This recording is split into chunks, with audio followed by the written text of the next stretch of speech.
Hi everybody, welcome back to my test kitchen. I'm Tequila Ange, and today we're going to be making tequila spiked caramel apple bites.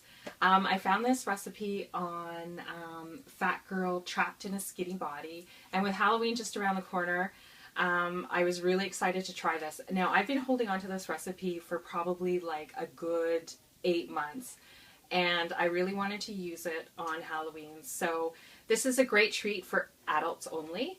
As it's made with tequila, but let's get started. So I've got a pot here and I've got 1/3 of a cup of water.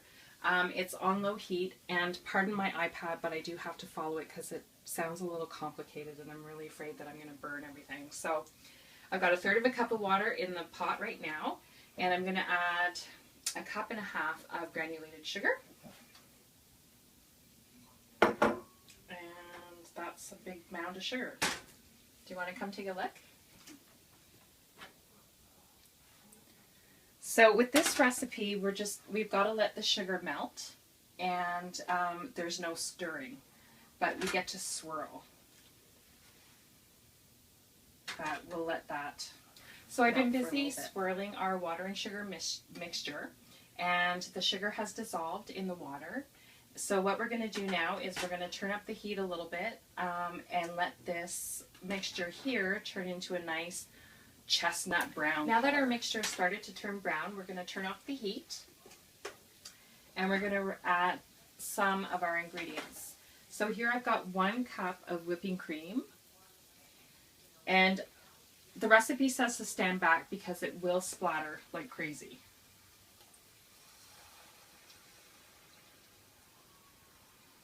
And it also calls for 1 teaspoon of pure vanilla. Oh, that smells really good.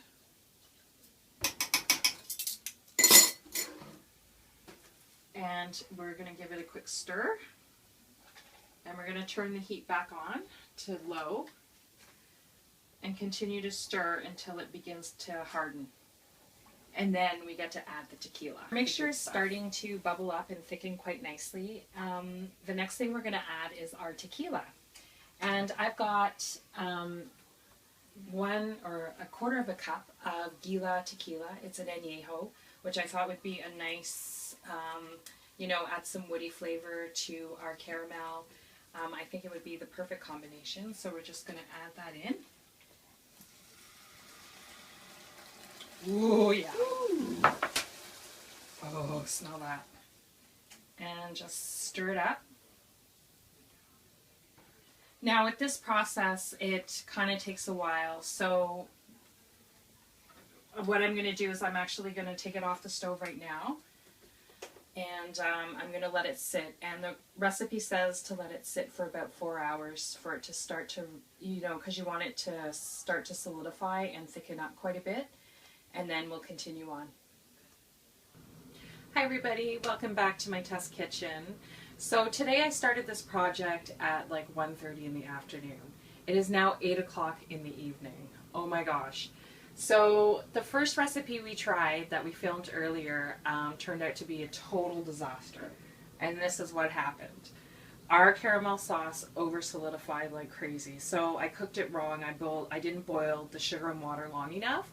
And this is what happens. It's hard as a rock.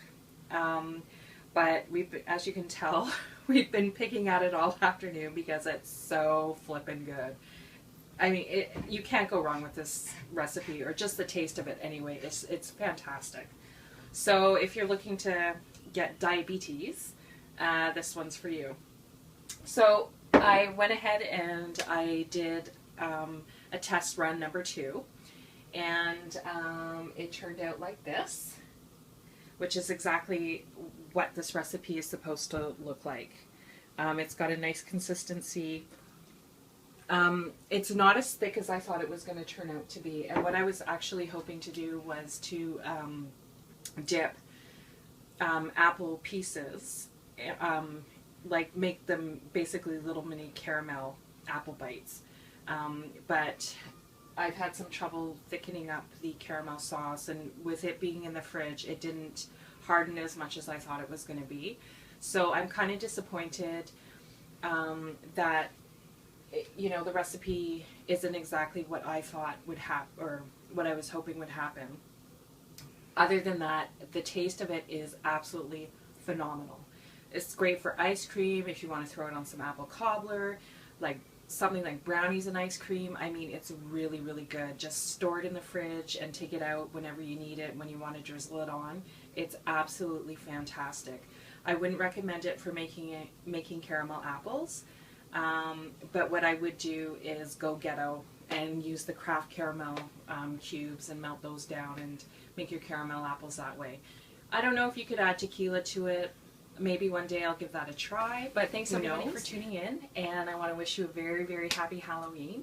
And if you have any suggestions for the test kitchen or anything you would like to see me make, shoot me an email or send me a tweet on Twitter at TequilaAnch, and I'd be more than happy to see what your thoughts are. Thanks everybody. Bye.